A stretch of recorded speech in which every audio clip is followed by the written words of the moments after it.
Welcome to 3 Questions, where critical thinking is king. And my opinions and research are only here to support your learning and deeper understanding. Hey, I'm your host, Meghann, and I'm so honored you clicked on 3 questions today so we can talk a little bit about branding, a little bit about social media, and a lot about showing up. So, something I think on social media that's a little lacking is transparency, but everybody's selling that they're transparent. It's almost like if you have to say you're wealthy, you probably aren't that wealthy. Or if you have to say you're smart, you might not be that smart. So I feel like, unpopular opinion, branding is hard. Social media takes time, and there really is no shortcut to success. Yeah, there are some gimmicks and quick things that might get a post viral, but if you talk to anybody who's in this game, a viral post doesn't equal increased income. It often just means increased headaches, trolls, and annoying people. So before we kind of get into it, what is your goal about your business? Are you running a large business with employees? Are you running a personal business? Are you working online? Do you have a brick and mortar business? These are all important things. And if you want to go back, I did an episode on kind of some business practices that could be helpful. But that's not what today is about.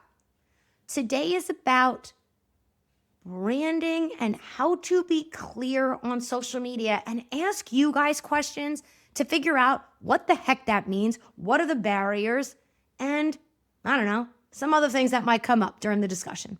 We ready? So question 1, why do people consistently come to you or buy your product? Okay, why do people come to you? Why are you listening to this podcast right now?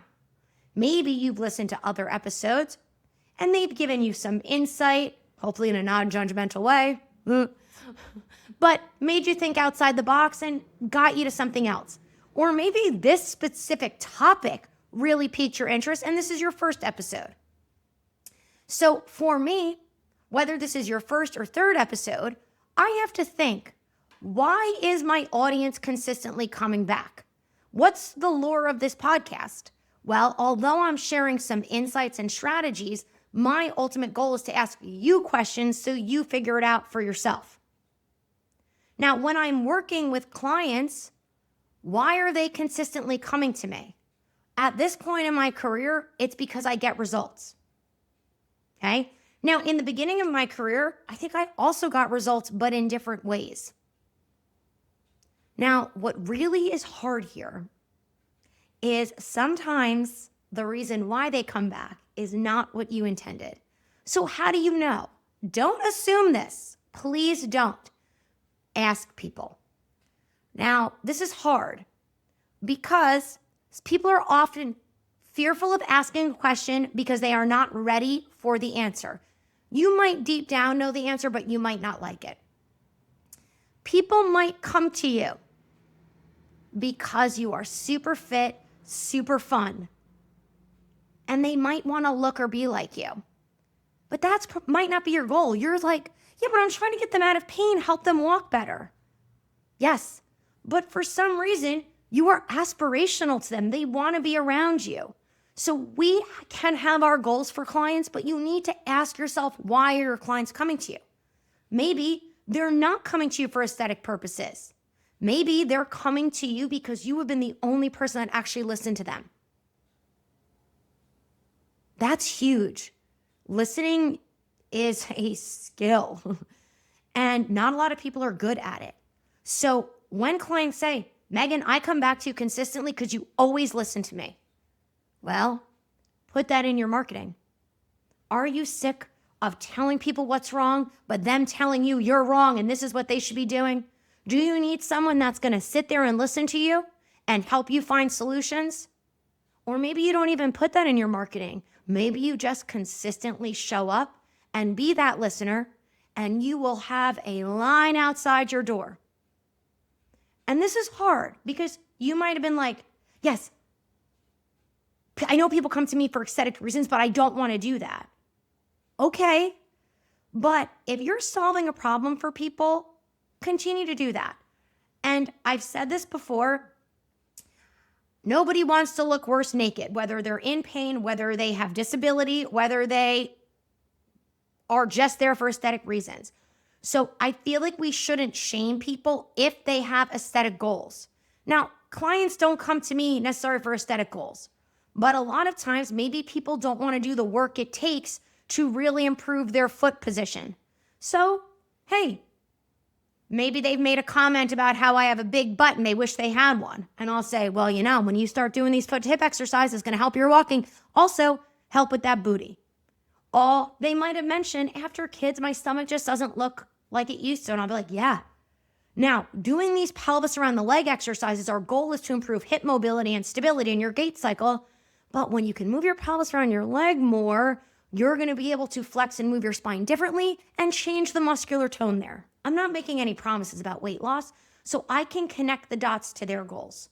So with question 1, guys, just do me a favor. Ask people, what are their goals? Why do they keep coming back? What problems do you solve for them? Or why do they like you? Now, likability is important. I was telling this story yesterday, and it makes my best friend laugh all the time. But when she asked my husband when we first started dating, she's like, Brian, first of all, I have one thumb that's shorter than the other. Fun fact. She was like, I know you like Meghann and all, but have you seen her thumb? That was her opening line. Now, the second part is, what do you love most about Meghann? And my husband responds, I love her personality. And you know how I responded? I was like, what, am I ugly? And he was like, what is wrong with you? Obviously, I'm attracted to you.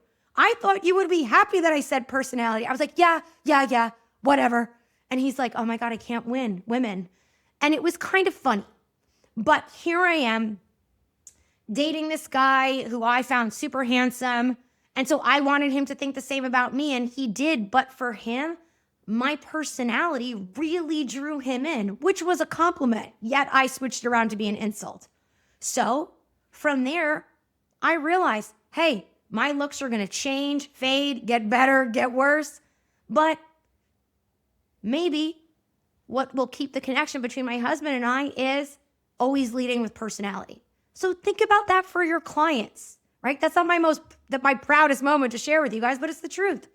So maybe they like you for a reason you are like, ew. I had a student once, somebody said, I love I can't remember the word she used. She's like, I love your energy. It's so chaotic. She didn't use that word, and the teacher got really insulted. And what the person meant was like, no, I love how your energy, it lifts me up. It energizes me. But the teacher heard that she was annoying. And I'm like, girl, if you were annoying, people wouldn't be coming back, and you've got a wait list. But I understood because as a kid, somebody used that word to talk about her negatively. So just prepared. You might not like the answer. But if you humble yourself, step back and ask them for clarity, they will tell you some things. But you also have to be ready for the compliments, right? We're always asking for compliments, but has anybody ever given you a big compliment and you're like, oh my God, I don't know what to do with this? Just receive it. One of my really good friends and a teacher I look up to said to me, she was like giving me a compliment and she put her hand on me and she's like, I need you to receive this. And I was like, oh my God, my whole body, my nervous system was nervous. And I say that to my students. I'll give them a compliment and they just, no. Go back, receive that, please. So I'm asking you to receive the compliments your clients give you and maybe critiques, but spin it in a positive way. Because when you understand why people show up consistently to see you or buy your products, that can help you better to market to your ideal customer. And if you do not like what people say, you might have to self-reflect and be like, what is this energy I am giving off? That is not my intention, right? Intention and perception are two different things. I say this a lot. I can say something with all the best intentions and be very clear about my words, but based off your experiences or how you hear it, man, it can totally backfire, right? Just like that teacher I just told you. This person was trying to give them a compliment and she heard it as an insult, same as me. But be careful about passive-aggressive humans, my least favorite humans. You got an opinion, say it with your whole chest. I always say, I match energy. If you're going to be passive-aggressive with me, I will be more direct back with you. And people are passive-aggressive because they think they're funny and they're not, right? It's like they say things, but wasn't funny. Okay? Oh, is that how you really feel about me? Oh, that's so interesting that you took it that way. I meant this way. And I think people are passive-aggressive, not because they're bad people, but nobody has demonstrated being direct in a way that wasn't mean, right? Always leave room because honestly, when you ask question 1 to yourself and your client, there's going to be breakdowns in communication. Just be prepared. Pause. And then I'm going to give you a homework exercise. Does anybody like homework? Hello? When you were a kid, did you like homework? As an adult, do you like homework? No. So my homework assignment is stop giving homework. Everybody's like, my clients aren't doing their at-home program because you're looking at it all the wrong way. Nobody wants to do homework. Teach them concepts. And hey, when you're brushing your teeth, do this. Add it into their daily program. I give 0 homework. Sometimes I give my mentees homework because sometimes you got to get shit done, right? Especially if we're building a website, whatever, blah, blah, blah. But stop giving homework. You solve their problem. Now, this is another huge problem teachers have. So, question 2. What is stopping you from showing up consistently? Okay? Now, I'm going to circle back to the homework real quick. A lot of teachers say, my clients aren't getting better, they're not doing their homework. Yeah, because you are solving their problem in the session. I have some clients that see me 3 times a week. They're like, Meghann, I'm never going to do stuff on my own. I am going to pay you to see me 3 times a week. So am I going to force these people to do homework? They have told me what they wanted. I am going to give them what they want and an exceptional service. But understand, if you make them feel better in a session, you have become their landlord. So when there's a problem in the building, they're going to come to you. My business model, and COVID really helped, I talk to most of my clients, especially with neuro conditions. Hey, I'm not your landlord. Treat it like you own it. I am here to support and translate what your brain and body is saying. But unless you start integrating this into your day, you're not going to fully recover. And let's not waste anybody's time and money. I got your back. I'm going to be here to support you. So I have 2 different types of clients, right? Now, the clients who don't want to do the homework, I'm picky about those clients.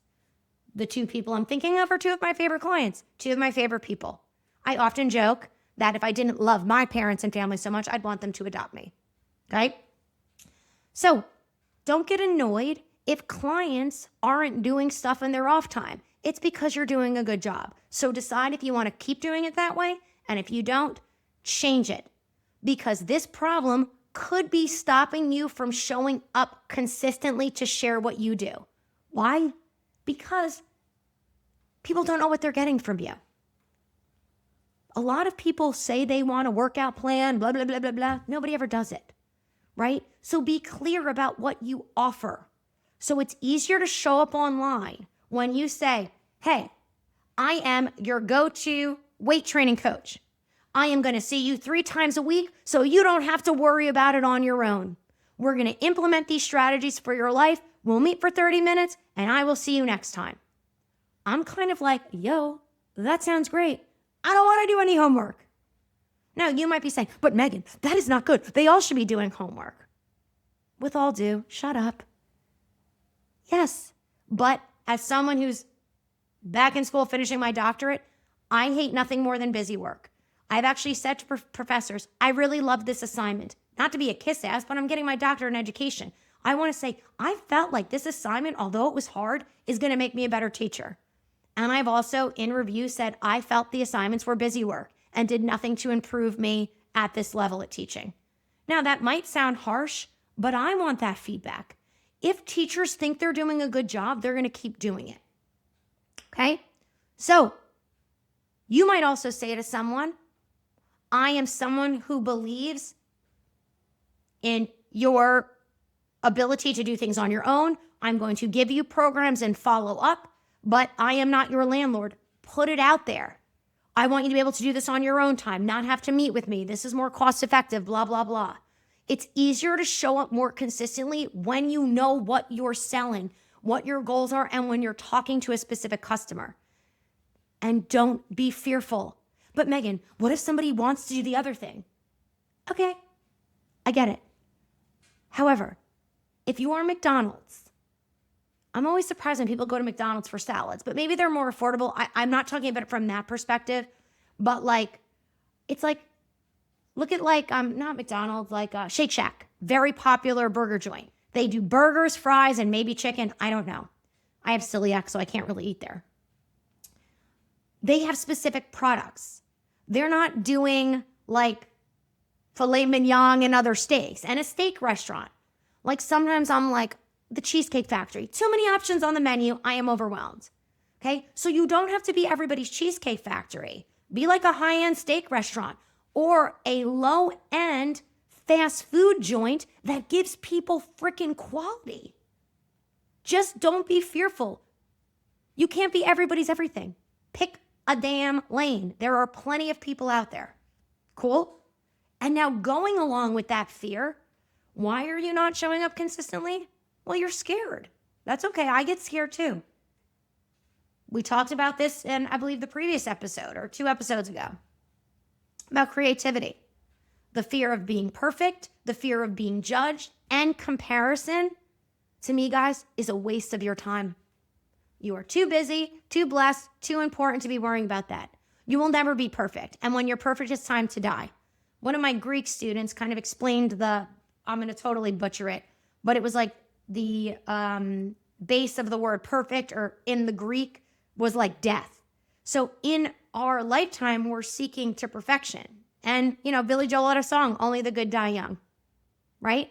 So maybe if somebody died young, well, they were perfect already or served their mission, however you want to look at it. So I'm never looking to be perfect because setting yourself up to be perfect, you're putting yourself on a pedestal to tear down, and people love to tear other people down who stand on a soapbox.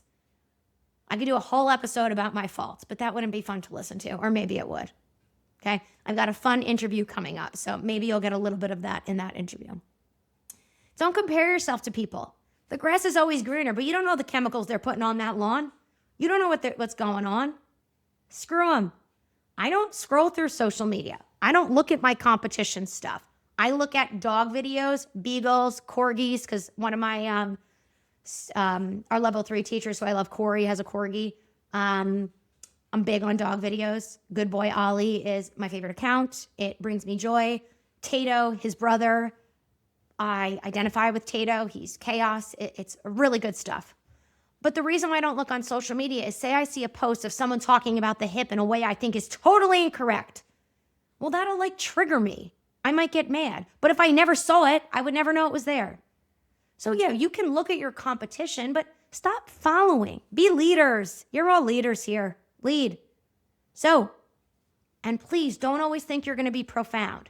There'll be times I finish an episode and be like, that was not my best episode. And then you know what I do? I forget about it and move on. I'm not always profound. I often repeat myself. And you know why I repeat myself? I'm trying to figure out a better way to say it in my head. Am I an expert? Sometimes. Am I an idiot? Most of the time. It's much easier being here. Trust me. Okay? So, stop trying to be perfect. I'm not ready to die. Don't be fearful. People are going to love you. People are going to hate you. You have zero control of it. And what do they say? It's none of our business. Okay? And stop comparing. Do it anyway. Everyone's judging. I judge too. Everybody is going to judge whether you do it or not, so do it anyway. And if people annoy you, well, whatever. Let them unfollow you. There's an unfollow button for a reason. Cool? That leads me to question 3. What is one small action you can do to show up more. So I said this episode was about branding, social media. Well, you're never going to figure out your brand. You're never going to get good on social media unless you show up. So I want to ask you, what is one small action you can do every day to help yourself show up? Yes, every day. Now, every day doesn't always have to be the same thing. Let me give you an example. 1 hour a day for social media, prep. Maybe you record some things. Maybe you don't feel like recording because you haven't washed your hair. So I write captions that day. Maybe I go on AI and kind of talk things through, get ideas and be like, no, that's stupid. I want to do this instead. 1 hour a day. And if you tell me you don't have an hour a day to deal with social media, then don't be an entrepreneur. It doesn't have to be social media. It could be YouTube. It could be search engine optimization. 1 hour a day allotted for marketing, however you want to do that. Now, please go back to my business episode where I talk about the floor and ceiling and understand your pricing. Most people think, well, that's an hour I could be seeing a client. That's because your pricing is off. People are not paying for just an hour of my time. It's my expertise, the marketing, the business expenses, all the above. I don't care what my competition charges. Don't care. They are not me. Not as good, never will be, but I'll never be them either. I've got to do a lot of marketing for my business, for the Neuro Studio and Koppele method. That is built into my schedule. So again, my fee will be based off that, not based $5 more or $5 less than my competition. Nobody's your competition. Nobody can compete with you. They're not you, and you can't compete with them. And guys, there are so many humans. There could be 50 Pilates studios in one town, and everybody could have a full book. There's so many people in the world. And don't even get me started on Zoom. Hello, how many people are in the world who have internet? I don't know. I'm not good with numbers. Okay? But it's pretty big. I do this with my students. Like, but what if I can't attract a customer? And then we like Google and I break it down. I'm like, basically, you just have to get 0.0000001% of your state to make $100,000 a year. Do you think you can do that? And they're like, I think I can. Good. So 1 hour a day. And if you're like, I'm a new mom, a new dad, okay, chill. That's just one option. What about 30 minutes a day to write or dictate? Hear me out. 30 minutes a day to write. Why is this important? When you're clear about what you offer and you're forced to put it into words, whether written or spoken, that's going to help you clarify what you say. When I'm driving in the car, I literally talk to myself. I use the voice memo app. I'm like, no, that was stupid. That wasn't it. And I say it again, I say it again, I say it again. Then I look back at the transcript, figure out what the best line was, and use that. You might be a writer. I talked about journaling in another episode. Hate journaling. People love it. Do that. But 30 minutes a day, and you telling me you don't have 30 minutes a day? Bullshit. You don't watch TV, you don't sit down, you don't have a glass of wine, you don't have a glass of water, you don't talk to your husband. You might have to wake up earlier, stay up a half an hour late. I'm not saying it's ideal, but if you want to be an entrepreneur and build your business, these are not, you got to do these things. And people are like, well, can I hire someone to do that? Hire someone to do that. Then they're going to be branding you based off who they think you are. Now, this is good for bigger companies, but I always find it's like, I'll explain who I am. And I'm like, no. Not that. Ugh. That's why I had one of my closest friends from college write my first website. Thanks, Chrissy. She's an exceptional writer. She knows me. She speaks like me. So when she wrote my first website, I'm like, oh my God, it sounds like I wrote it. And she's like, that's a really big compliment. Thank you. Okay. That website is no longer available because I sold that business, but very appreciative to Chrissy for doing that. So an hour a day allotted to marketing or social media, or just 30 minutes a day, or even 10 minutes a day to dictate.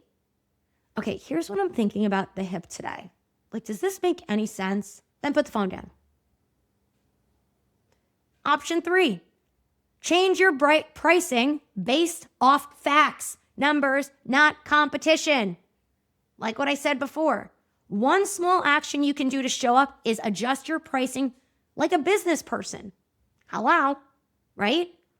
When you are making a livable wage, I'm not thinking that hour I have to do for social media is an hour I didn't get paid. I'm getting paid for that. And when you're promoting a course, so last night I was writing 20 sales emails. Took a lot of time. Did I get paid for those hours? I will when the course runs and we get sales. I had one BITCH say, I think it's a little ridiculous that you're making $80,000 in one workshop. And I was like, huh? Lady, I am not making $80,000 in one workshop. I didn't say this. The amount of marketing to make that $80,000 was probably $25,000, maybe $30,000. Okay. I had to pay employees. That's number two. I also put in hours to write that workshop and make it good. So it's not just the 8 hours I'm teaching, it's the 20 hours of prep, the 20 hours of marketing. So no, I'm not getting paid in one day. It's like when people sell a house. Realtors, oh my God. Shout out to Catherine, my realtor, she's the best. She works her butt off. She even helped me pack up my house. What an angel. All that time she's working for no money. She gets paid when that house is sold. That's how you have to think about all these marketing hours. Cool? And last but not least, here is one small step to help you show up. Go to therapy. Hire a therapist. Talk to a friend. But you, my friends, need to accept who you are. And you have to be that person every day. Because what I want to end with right now, you are your brand. It is way easier to show up when you are yourself. But I understand if you don't feel comfortable or like who you are, I understand that could be problematic. Go to therapy about that. I found it's been very helpful. It's helped me embrace my bad qualities, admit what I want that might be an ugly truth, and how to really manage all that. Because it's so easy for me to just literally between clients, I had 42 minutes to do this episode. Why is it easy for me to do this? Because I'm literally showing up as myself. I'm not a branding expert. I am not a marketing expert. I am asking you questions, sharing my expertise to help you build your brand, be able to show up on social media and be authentically you. So whether it's writing more, listening more, whether it's changing your pricing so you don't feel like you're working for free, or going to therapy to really maximize you, I promise if you answer these questions and take these steps, you will be in a much, much better and different place. So thank you guys for tuning in. If you have any questions, want to share any feedback, have tips that can help other listeners, please reach out. I read all your DMs. I read all your messages. I know sometimes it's hard to share on social media because some things are private. No need. The DMs, the emails are lovely, and it really helps me connect better to the community. And it really encourages me to show up more as myself. So thank you guys as always for listening, and I will see you in the next episode.